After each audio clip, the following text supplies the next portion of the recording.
I'm Sarah Wilson and you're listening to the Roots and All podcast. I'm here to help you get growing. Join me as I explore everything plant related both indoors and out and provide the information you need to create your perfect green environment. Hello and welcome to this week's podcast. This week I'm talking to Catherine Horwood, authorised biographer of Beth Chatto and author of the recently released Beth Chatto, A Life in Plants. I have to say I love this book and I love talking to Catherine about Beth. Catherine was hugely privileged to be given access to Beth's personal diaries, and I'm sure there are lots more stories she could tell you about Beth that didn't make it into the book. But the snippets of Beth's journals and the biographical information that are in the book paint a wonderful picture of Beth as a wife, a mother, an employer, a gardener, and as the RHS crowned her this year, an iconic horticultural hero. We started off talking about Beth's career prior to horticulture. My first question about Beth was, I didn't realise she had an early career in flower arranging, and I think probably that might come as a surprise to a lot of people, but it certainly explains her ability to place plants in contrast with each other. So can you just explain a little bit about her flower arranging endeavours? Absolutely. Yes. I mean, I think this is what got her going in the first place. Although she had always been interested in plants and gardening from as a child. I mean, she helped her father in their garden. It was when she got married and became this sort of suburban housewife in Colchester. She did what so many women did after the Second World War, which was to sort of get involved in domestic things like flower arranging. But being Beth, she was pretty competitive and determined. So she started going in for competitions locally and did terribly well. She was great friends with somebody who'd started the Colchester Flower Club. And people started noticing how good her arrangements were. They asked her to come and demonstrate. And before she knew it, she was sort of travelling, well, first of all, across the East Anglia and then even further afield, and always using these very special, unusual plants in her arrangements. She always made a note of what she'd used. And, of course, unusual plants was to become the name of her nursery when it started, because so many people she'd go to do these arrangements, and then people would say, oh, where can I get that? Where can I get that? Where can I get these unusual plants? And so she started growing them commercially. She was very much of the Constance Spry school as well, wasn't she? In that she put lots of different things in her arrangements that you wouldn't necessarily expect her to. Absolutely. I mean, she was never one for colour throughout her life. It was always the form, the shape of plants, leaves, and flowers that concerned her more. She used seed heads a lot in the 50s, which I think was sort of really very unusual. Constance Spry was sort of one of the few people who were doing that sort of arrangement. But Beth's were very natural looking, not at all the sort of the stiff chrysanthemum type arrangements that were around so much at that time. I was going to come on to this later, actually, but I can't resist. When you said about Beth's kind of kept things very muted in terms of the colour palette, that did lead me straight away to think about her friendship with Christopher Lloyd. And maybe you could tell us a little bit about that, because that sounded like quite a fiery kind of friendship at times, but definitely an interesting one. Oh, well, it was a very, very close relationship, of course, because they travelled the world together on tours. They first got together because Beth had read his very famous book, The Well-Tempered Gardener, and she was furious about his comments about Virginia leaves, which of course she's always a great fan of Virginias. And Christopher Lloyd hated them. So she thought, I've got to meet this man. I've got to change it. So she wrote to him, and he immediately said, "Come down to Great Dixter." And she happened to be doing some flower arranging demonstrations nearby, so she went down there. And of course, they got on like a house on fire, although they never did agree about Virginia. but he was a shoulder for her to cry on when things were tough. But occasionally he made her cry because he was could be very opinionated and rude sometimes. But it was one of her closest friendships. And of course, she did the book with him, Dear Friend and Gardener, which for many people is their favourite book. So there's a bit of a story there as well. Yes, there is. Yeah, please do elaborate, because I thought that was fascinating as well. Well, I mean, the first thing is that she wasn't the first choice to do the book with Christopher Lloyd, which is amazing. And I'm not going to tell you who was. You have to read the book. But then when they did get going, it was a sort of a marriage made in heaven. They had so much to say to each other, except that the publisher got terribly annoyed with them for writing too much about food and opera and things like that. But of course, food and music were an enormous part, very, very important part of both their lives. Beth taught Christo to use a Magimix and cooked a vegetarian meal for him when he was entertaining Paul and Linda McCartney, and so they had enormous fun together, and they had great fun with doing the book in the end. Yeah.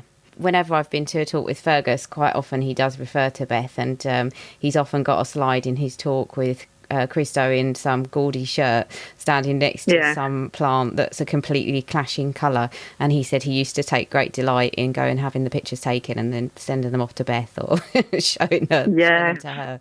So they obviously did have a relationship that was built as much on love as he loved to tease Beth. yeah, it does sound like they needled each other quite a bit. But so the book almost didn't happen, did it? Did it get to the point where it was kind of breaking down a little bit?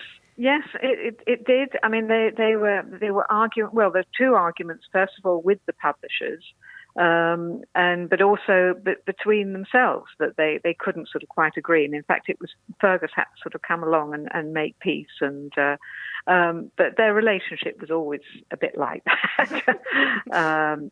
Yeah, fascinating. But very close, close. Yeah, that is apparent. So kind of skipping back to her time before she met Christo and everything. Obviously, she married Andrew, and again, if you're a horticulturist, chances are that's a very famous relationship to you because you know how much he influenced her style of gardening. So can you just talk a little bit about their relationship as the kind of marriage went on? Well, as I'd said, Beth was very interested in plants from a young age, and in fact, when she was in her teens, she was already specialising in botany at school, and then when she trained to be a teacher, she always wanted to be a teacher, and again she was specialising in botany. But it was during the war, and this older man was around in the house. It's not a complicated story, but because it was during the war, there was sort of things like, think of Dad's Army a bit anyway. And this man was Andrew Chatto, and he was also extremely knowledgeable about plants. And so he wanted to marry her. He fell madly in love with her. She resisted for quite a long time because she wanted to teach, and there was a marriage bar. But then that was lifted. They did marry, and it was from the point of view of their love of plants, it was such a good marriage because Andrew spent his life. He devoted his life to researching plant origins from across the world. He'd lived in California as a child and become fascinated there about growing conditions. So he influenced Beth enormously, and I mean certainly throughout her life she gave him enormous credit for the work that he did, work that was never published during his lifetime but is online now thanks to Noel Kingsbury. Managed to organise for his millions of words to be transcribed, and they are on the Beth Chatto website. But it was a marriage of true minds in that respect, but it wasn't so happy at times on the more personal side. But they stuck together to the end, and he died in 1999 And I sadly never met him, but from everybody I know says what a lovely man he was. Yeah, I'm sure. So they were together, and they had their first house, I believe, and then I can't remember whether they had another move after that, but eventually they ended up moving into the White Barn house. So no, when they got married, Beth moved into Andrew's parents' house, right, which was, this sort of it had been specially built by Andrew's father from the Chatto family, the publishing family. So it was a sort of big suburban house with a very suburban garden, not at all Beth, sort of roses over pergolas. I mean, really not Beth. And by this stage, they'd got to know Cedric Morris, the artist and gardener, famous for his marvellous irises. And he turned to Beth one night and said, you'll never make a proper garden there, a good garden, because of the soil, because this was on the other side of Colchester. And Beth was distraught and went back to Andrew and said, we're going to have to move. And Andrew, who wisely realized quite early on in the marriage it was best to agree with Beth, agreed, and they found what seemed a very inhospitable site in the middle of his fruit farm. So he hadn't been able to grow fruit trees on it, because of the two levels of the land, one damp down below, a higher level, a bit gravelly. So a bit of, a few clues there that what Beth could see. And within 18 months, they built the house, and it's the house that is still there right in the middle of the garden. But Beth always had the idea of what she was going to do there. But none of us could have imagined. What an imagination to see what she's created. And the house itself, they had it built from scratch, didn't they? Yes, they did. Yes. It's not a bungalow. Never called it a bungalow. It's split level, and it was quite revolutionary. It was very modern, obviously, and it was featured in House and Garden about a year after it had been built. But the lovely thing is that it's hardly changed.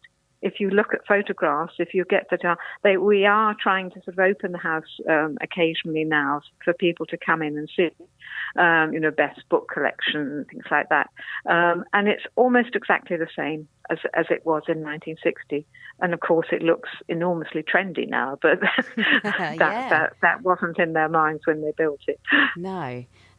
So how did she get her inspiration from the gravel garden? I know obviously it was driven by the conditions on site, but there was another story, I think, behind that. Yes, well, it was during one of her tours with Christo. And she was in New Zealand, and she saw a dried up riverbed. And apparently she looked down at it and she thought, yes, I could do something with this. It had been in her mind. I mean, she'd won the last of her 10 gold medals at Chelsea. Then there'd been the Great Storm of in the late 80s, which had sort of swept through the gardens and destroyed part of the wooded area. So she'd started working on the woodland garden, and I think that sort of triggered a whole chain of events of her thinking, I can do more with this garden. And of course, the gravel garden was the car park for the people visiting the gardens. And she has had a sort of small area, which they call the Scree Garden now, which is the other side of the house. But she was running out of space, and things were the climate was getting hotter and hotter. She always said that Essex was as dry as Egypt, or had less rainfall. I think that's maybe not completely true, but it is very, very dry. And so she started work on clearing that area. She never drew her plans. She laid out those beds with hose pipe. And thankfully we've got some pictures of her standing there with the hose pipe, mapping things out. And then, of course, terrific preparation. I mean, this is what people don't realise, but the gravel garden has spawned thousands, probably, of gravel gardens all over the place. One of the things that I felt really interested in the book, and I think that you only mentioned it in passing, actually, but it did open up a lot of questions to me, and that was how she came from, a fairly normal background, and then she was catapulted really into sort of horticultural royalty, and she was moving in the social circle. She was meeting really very famous people, very wealthy people. Yes. And I think you mentioned that she adapted her accent somewhat to fit in. Yeah. Do you feel that she did, she kind of did retrain herself as a person really to fit into those circles? I do. And I mean, not just her accent, but of course, most famously her name. She was born Betty Little. And then when she married Andrew, she was always known by her family, until they died, as Beth, not as Beth. But once she married Andrew, she changed her name. And I've been told by people who knew her in the 50s and 60s that she changed her accent. And that's very interesting if you listen to recordings of her now. It's through cut glass, received pronunciation. So it's very interesting. Without doubt, she did adapt. I mean, she came from a pretty humble rural background. Her grandfather had been a literate farm worker. Not surprising in Essex at that time, when most people worked on the land. So she did make this leap. I mean, Andrew was 14 years older than her, and I love the fact that in the local paper, when they got married, they called it an interesting marriage or interesting wedding. And I think that's not just because of the age gap. I think it was because of the class difference as well, which mattered more in those days. People noticed those sort of things. Yeah.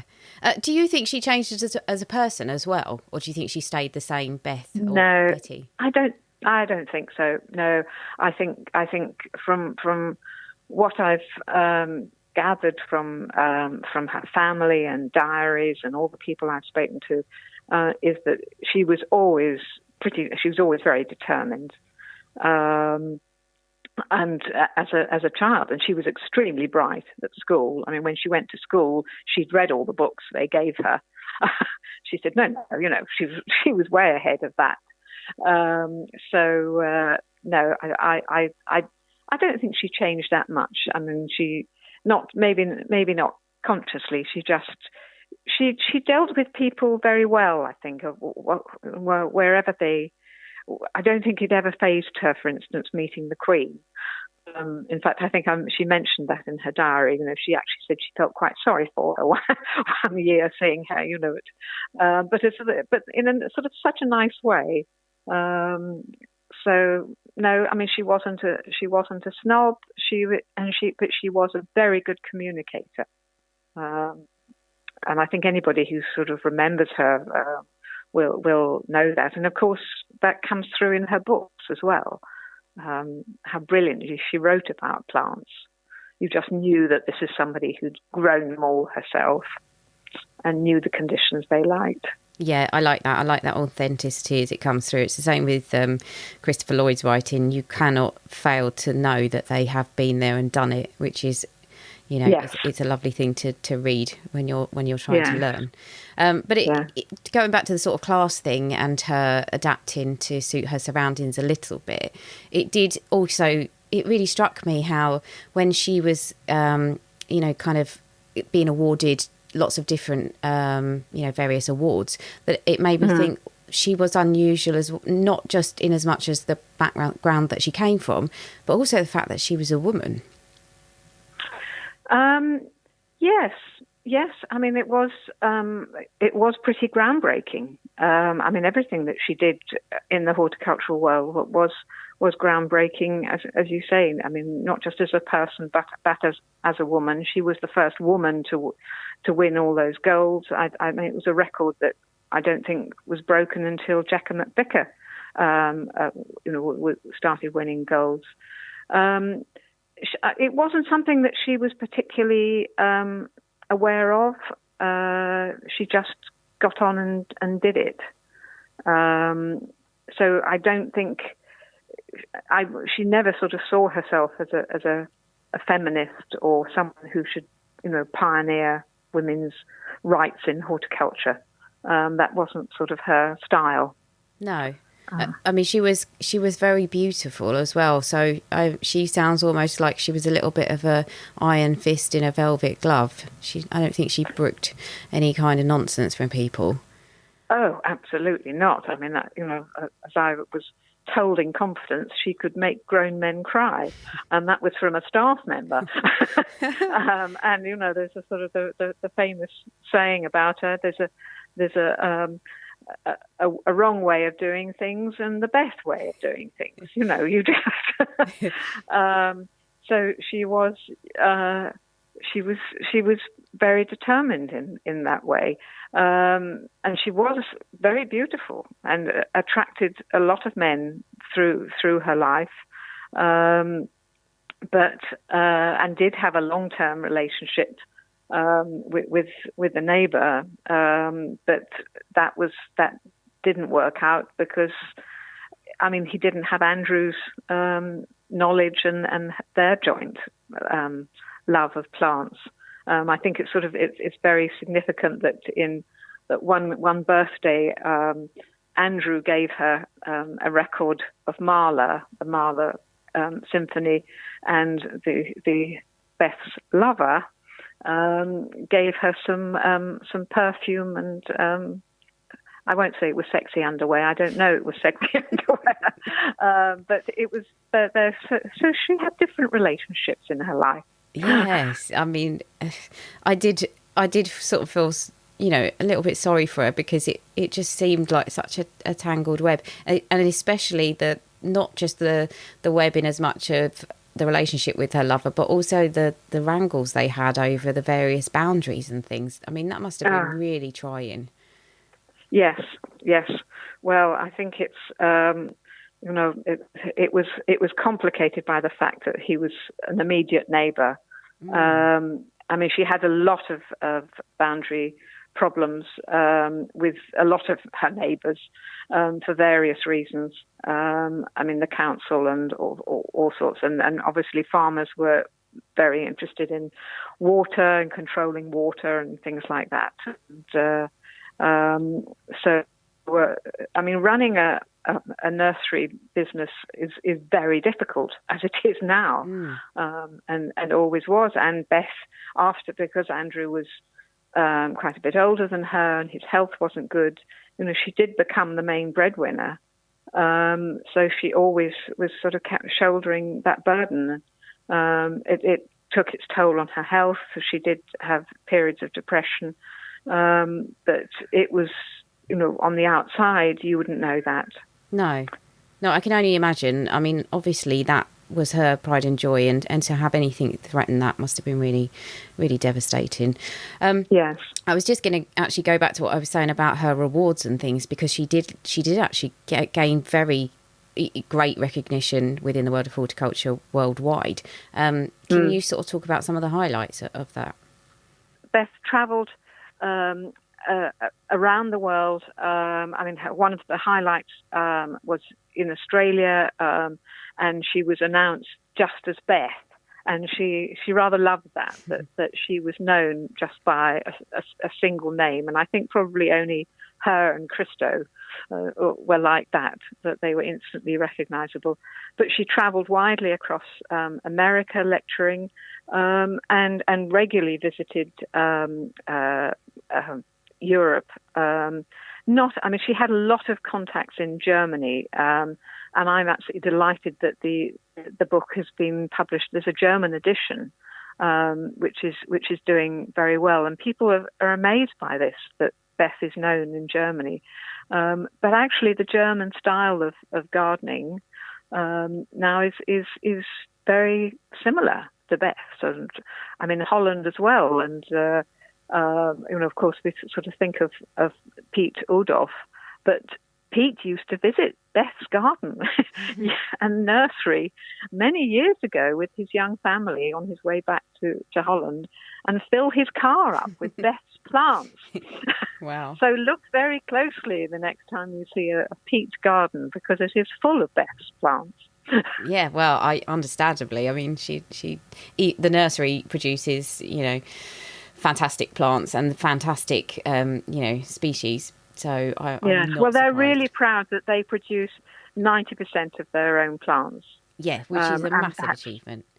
That's astounding, isn't it? Yes, it really very, is. Very few British nurseries can do that now. Yes, and I think we should support them fully with that. Actually, that brings me nicely on to the next point, really, which is I was thinking I never met Beth, sadly, but I have spent time at Great Dixter, and also, sadly, I never met Christo, which is a real regret. But what I get certainly from Great Dixter is a real sense of family there, and everything they do, Christo runs through it, and as does his influence. And you couldn't do that, I don't think. You couldn't have a legacy that continued beyond you so successfully if you hadn't been so involved with the people who were there and collaborated with them, treated them as family, educated them, instilled your kind of way of gardening. And I feel probably it's the same with